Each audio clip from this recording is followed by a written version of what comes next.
Welcome to a podcast brought to you by the American Academy of Orthopedic Manual Physical Therapists. Our academy is a national organization committed to excellence in orthopedic manual physical therapy practice, education, and research, and we're here to explore a wide range of topics with you through interviews with content experts.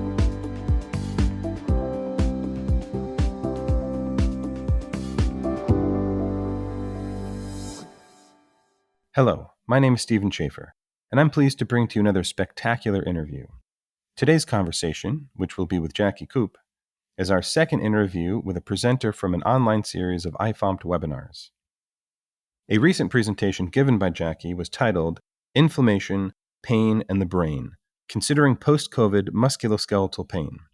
In the event that you're unfamiliar with these webinars, we'll place a link in the show notes so that you can easily find them. As I've already mentioned, our guest today is Jacqui Koep. Jacqui earned a Master's of Science in Pain Management and certifications in Medical Communication Skills and Motivational Interviewing. She works as a clinical physiotherapist and director of the Train Pain Academy and teaches courses on communication skills, pain and stress, and exercise for pain management.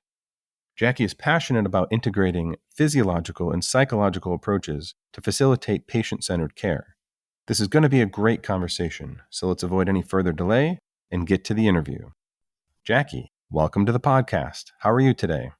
I'm good, thank you, Stephen, and thank you for inviting me. Well, we are pleased to have you on the podcast today, and let's start off by asking you to talk about the neuroimmune system. In brief, what is it, and why is it a relevant topic for physical therapists? Sure. So my area of specialty is in pain management, and as physiotherapists, we all got very excited about pain management.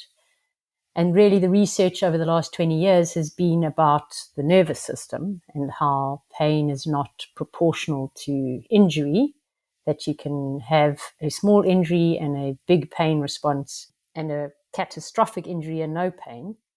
And a lot of the research looked at how the nervous system translates the information from the periphery, how the brain modifies it, and how that may or may not result in the experience of pain. And then as time went by, so we started to rethink, how can it be all about the nervous system? If it was all about the nervous system, why is it that when someone has a cold, they will tell you that their back pain is stronger than it's normally, more intense? So what other factors may be at play?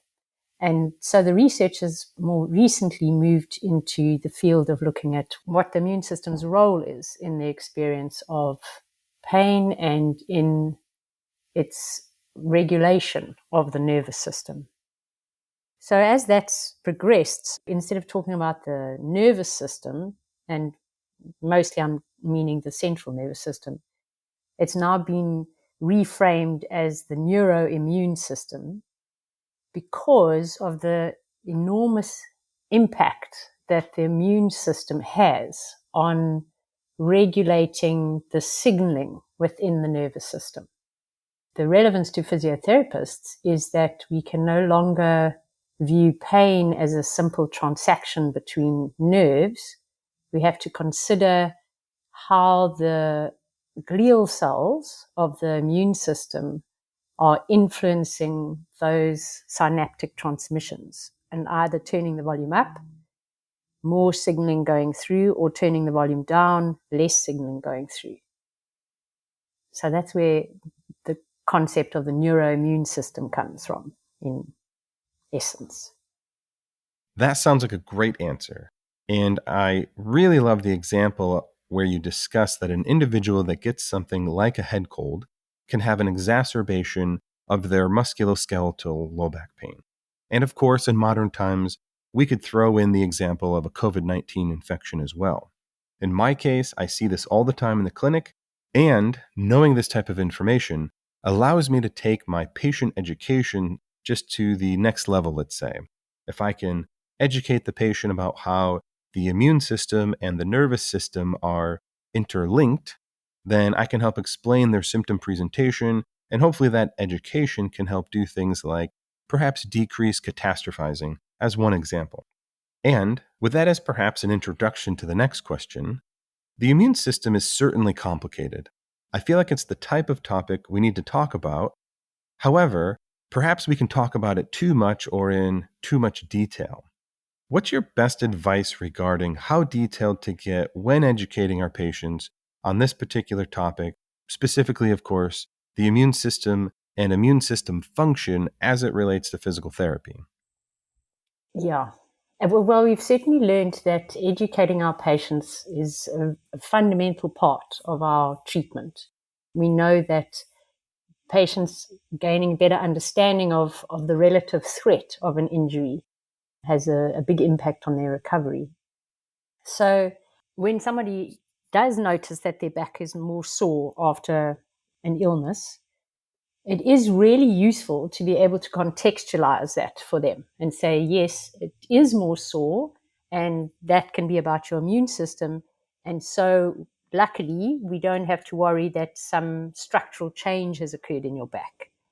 As humans, we quickly go to the worst case scenario, which is, and in the case of an illness, the person might be thinking, well, I've been lying in bed and haven't been doing my exercises, and now that might mean that the disc has slipped out of position, and that's why my back pain is worse.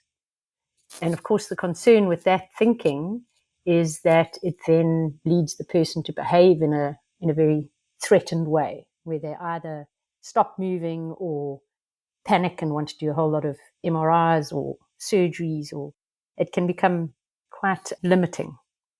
So when we want to explain the immune system's role, what I've found interesting is how often patients get it quite quickly, that it makes sense to them. So my tips would be not to get into the details of how the immune system works, which of course I love. I love the details of the immune system. Very complicated, and I really only know the basics. But more to step back and say, what would be useful for this person to know? What would help them to reconceptualize their experience of pain? And in that regard, I often find drawing a diagram, a mind map, can be helpful along a timeline, which goes, you've been my patient for 3 months and you've had this back pain. And what did we know about your back pain when you first came to see me? And you list a few things. Because after you picked up the box, it's got better with some exercises. Where were you in the timeline? And then when did this pain increase start? Yes, it was after you'd had that bout of COVID or a viral infection. So we can see that there's a link between the timeline of when you had the pain exacerbation and this immune system upregulation. And from there, I keep it very simple, along the lines of, the research has shown that the immune system can turn the volume up on any signaling in the central nervous system. And the simplest way of thinking of that for me is that we know that when you're feeling sick, light can feel too bright, sound can feel too loud, and really all you want to do is go under the duvet, which is a really good idea because it lets your body get on, your immune system get on with dealing with the virus or the bug and getting you back to health. So just like the light can feel too bright and the sound can feel too loud, so the pain volume has also been turned up by your immune system. So that's really, I keep it very simple and then go into more detail if the person would like more detail. I think that's a great answer, and I think it's wise to both keep things simple and, as you mentioned, to rely on the research. I think evidence-informed answers are always the best answers, but of course the evidence isn't perfect, so sometimes we have to use a little bit of our clinical experience and other stories to help fill in the gaps. That having been said, if we could get a little bit more detailed, what's unique about COVID-19 as it relates to the immune system and, in particular, inflammation? Sure. I've been reading such interesting and rather scary articles regarding that. So there are two features of COVID-19 that we need to pay attention to in that regard. The one feature is that the COVID-19 virus directly influences immune system function. by increasing the inflammatory response of your innate immune system and concurrently suppressing the adaptive immune system. So the significance with that is your immune system and your autonomic nervous system and your central nervous system balance out. There's a pro-inflammatory action mode and an anti-inflammatory restore and replenish mode. So your immune system, generally speaking, when it's in its surveillance mode, it's in an anti-inflammatory state.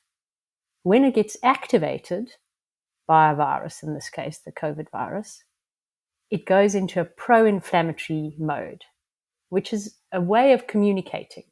So the innate immune cells, the macrophages and the soldiers, they pick up the COVID virus and they release pro-inflammatory cytokines, which are the messenger molecules of the immune system, like the hormone system.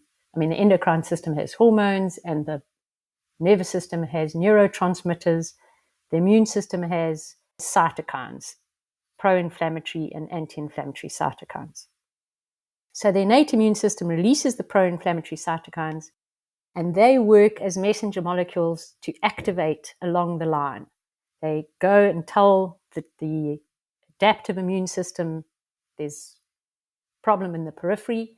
The adaptive immune system then sends out more pro-inflammatory cytokines to activate the production of more soldier cells and so on.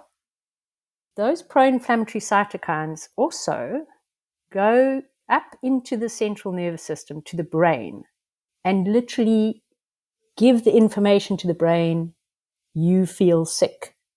So the reason why we feel sick when we've got a virus is that our immune system wants us to lie down and do less. It initiates illness behavior by making us feel everything is too loud, too bright, you feel feverish, you feel cold, you feel achy, all of which modifies your behavior. So that's a great idea in an acute illness. Excellent plan. What the problem is with COVID-19, and we've seen this in other post-viral syndromes, COVID-19 just happens to be a very virulent version of it, is that the pro-inflammatory mode always needs to be balanced out by an anti-inflammatory mode. So how it ideally should work is that the immune system gets activated in the acute situation, produces these pro-inflammatory cytokines, and goes into this pro-inflammatory mode, which makes you feel ill, makes you lie down, gives your immune system a chance to sort out the problem. While that's happening, your adaptive immune system, your smart immune system, is monitoring the situation and starts to produce anti-inflammatory cytokines, so that when you no longer need to do as much resting and as much recovery, you are already tipping back into that anti-inflammatory state where you feel rested and replenished, and your brain fog clears and the world returns to its normal state in terms of your sensory perception. So this balancing between pro-inflammatory and anti-inflammatory is fundamental to the functioning of all systems of the body, actually, and in this case, the immune system. So the COVID virus comes along, it instigates this pro-inflammatory response, which is actually, it really irritates the immune system. So you get a much greater pro-inflammatory response than you might to another virus. And at the same time, the virus is dampening down the function of the T cells and delaying the anti-inflammatory response. So you stay in this pro-inflammatory response for longer. And people are experiencing that as they had the COVID virus, they felt sick, but instead of feeling better after a week, which is a previous experience of having the flu, they're still feeling rough after 3 weeks. They're staying in that pro-inflammatory response for longer. And one of the important things around that is that we need to encourage people to really take their time in their recovery process so that they do move back into the anti-inflammatory state. So that's one aspect of the COVID virus and the immune system, is this prolonged pro-inflammatory mode that gets sustained and activated. The other aspect, which is even more scary, really, is that the COVID virus locks into what are called ACE2 receptors, angiotensin converter enzyme 2 receptors, which are part of the renin-angiotensin system, which is a whole lot of big words, which, to be honest, Stephen, as a physio, I kind of gloss over often. But that renin-angiotensin system is a fundamental body system which is all about regulating blood pressure, circulation, and fluid balances in all the cells of the body. And for our purposes as physiotherapists, what we want to pay attention to is that these ACE2 receptors are present in every cell of the body, in every organ system, in the cardiovascular system, in the heart, in the lungs, in the brain, in all the systems of the body, which means that any body system can be dysregulated by the COVID virus.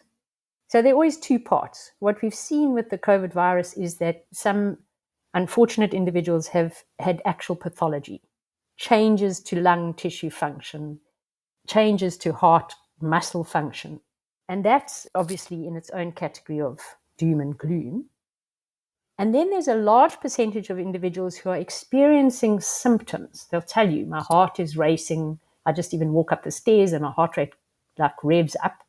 That's a functional change rather than a structural change, which is also this having to recalibrate the functioning of all the organs. And that's where, as physiotherapists, we have a lot to offer in terms of breathing exercises, paced and return to cardiovascular activities, and ways of helping the body to relearn what the right setting is. So things have been disrupted by the COVID virus blocking the ACE2 receptors, and now we have to recalibrate all our organ systems following the COVID virus acute phase. Thank you for that excellent description, and you've set the next question up perfectly. One of the hot topics currently, of course, isn't just COVID-19, but in particular long COVID. Can you talk to us about what mechanisms lead to people experiencing this type of post-COVID symptom profile? So really, it's the mechanisms I've described, and we've seen it with the SARS virus, which was the predecessor of COVID, and conditions like chronic fatigue or myalgic encephalitis, it's also called ME, which really we can group as post-viral syndrome. And COVID it falls in that category, where the body's response to the viral infection has continued. And I often think about it in a similar way to I think about chronic pain, is that pain is very useful. If you put your hand on the hot stove, it's a very good idea that your hand gets sore and you pull it off the hot stove. And if you're lucky, even before much tissue damage has happened. So in the acute situation, pain is very useful. If it's 3 months later and your hand is still sore as if it was still on the hot stove, it's no longer serving a good function. So your calibration of potential injury and a pain response has gone out. It's gone out of sync.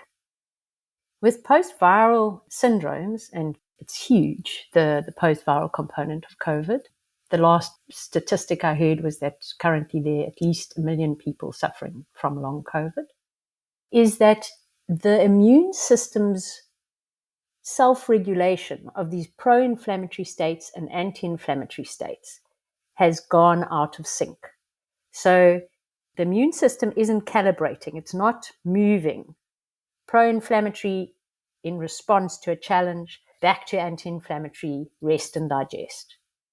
So we're now sitting with more of this pro-inflammatory state. People are getting stuck in this pro-inflammatory state.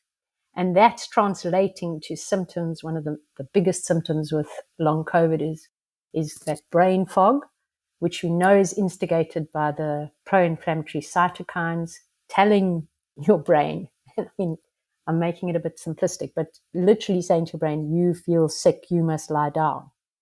So with pain that's still there 3 months after you had your hand on the hot stove is not useful. And with long COVID, the pro-inflammatory cytokines saying to your brain, you feel sick and you must lie down, was a very good idea, but now is no longer useful 3 months later. But it's still happening. The other concern, and particularly from a physiotherapy perspective, is the high incidence of joint pain and muscle pain, which can continue after COVID and is regarded as being part of a long COVID syndrome. And that is, again, this shift in the inflammatory, pro-inflammatory, anti-inflammatory setting. So how do we help people to move that through and recalibrate is really the question. Most people happily do manage to get there on their own, but some people get really stuck. And it's not that easy to predict who's going to get stuck. At the same time, when we see our patients in a clinical setting, as physiotherapists, I feel really quite passionate about this, is for us to step back and not just think about the person's sore back or sore knee, but what is this person's profile like from a health perspective? How resilient and robust are they? How much stress are they experiencing on a day-to-day basis? How much sleep are they getting on a regular basis? What is their nutrition like? To some extent, we're no experts at that, but we want to pay attention to what those balances are for the person. In other words, what are aspects which are keeping them safe and healthy? Good sleep, regular exercise, not too much, not too little, and a reasonable amount of stress, but not working 15 hours a day with no breaks, and reasonable nutrition. So those are big markers which we want to notice in our patients and work towards health protective behaviors for our patients. And that can protect them from the long COVID scenario, and also, with any luck, help them to slowly recover from a long COVID situation. You've already given us insight regarding your thoughts on this. However, if you could go a little bit deeper, how can physical therapists help patients who are experiencing post-COVID-19 infection symptoms? So there's quite a structured approach to that, along the lines of considering where they are from a health perspective. And essentially, we're looking at load and capacity. What features of the patient's day-to-day world might be loading their system? High work stress, not enough sleep, and what features of their day-to-day environment might be helping increase their capacity, their resilience? Regular exercise, and particular types of exercise, stress management, various breathing techniques. So if we were going to say the management of long COVID symptoms, we could apply similar principles to apply to pain management, which is always education. And the education is going to be around the value of sleep, how the virus is working, various aspects of it, and importantly, pacing, to consider your energy reserves for the day and using them skillfully, rather than doing this classic thing, which everyone seems to do, including me, I have to say. But is where, when you're feeling good, there's like a day where you think, oh, I'm feeling great, I'm going to catch up on everything I haven't done for the last 2 weeks, and then crashing. So this boom and bust cycle. So one of the fundamental principles of managing long COVID is to limit that boom and bust picture. And so the starting point is to say that any amount of activity in the day has to be balanced by an equal amount of rest. That's the first principle of treatment. So if the person sits and works for an hour, they need to rest for an hour, and so on through the day. It's very hard to get your head around when you've got a busy life to lead, but that's where the education comes in around. By doing that for 3 weeks, you can help to reset the system and then gradually move towards a little bit more activity, say 1.25 hours of activity and 3/4 of an hour of rest, and gradually change those settings. So that's a fundamental principle. The other fundamental principle is, how do we increase capacity, which comes down to very fundamental is sleep. And there's a whole lot of science around sleep and sleep hygiene, which, I mean, to be honest, if one has a quick Google search, there's some basic principles about sleep hygiene which everyone can benefit from. Regular time of the day, like when you go to bed and all those factors.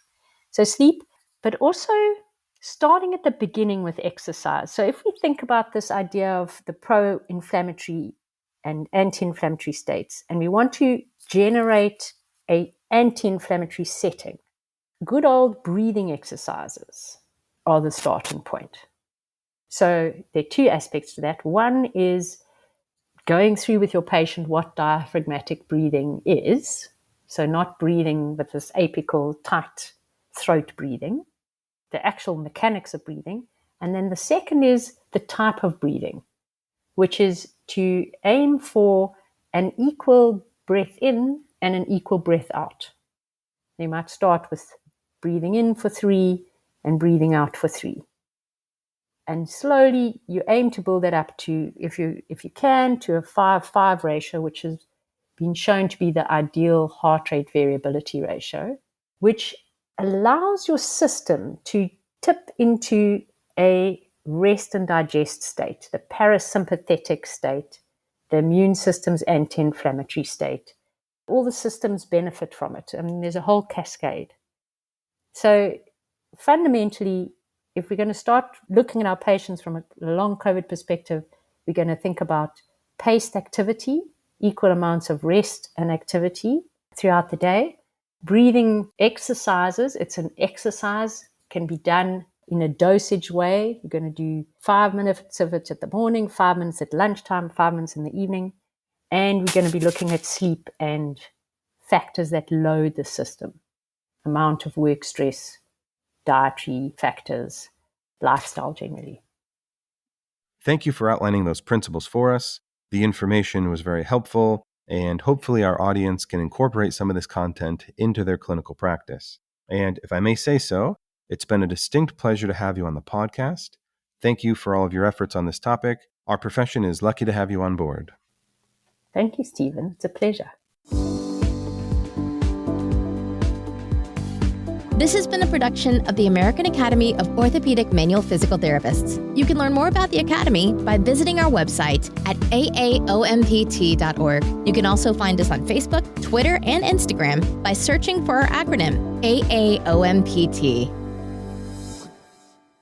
The views and opinions expressed on the IFOMPT podcast are those of the interviewers and interviewees and do not represent the official position of IFOMPT. The information presented should not be used as personal healthcare or clinical practice advice. If you need to find an expert orthopedic physical therapist near you, then check out the Find a Fellow feature under the Public Resources tab at www.aaompt.org, which you can find in the show notes.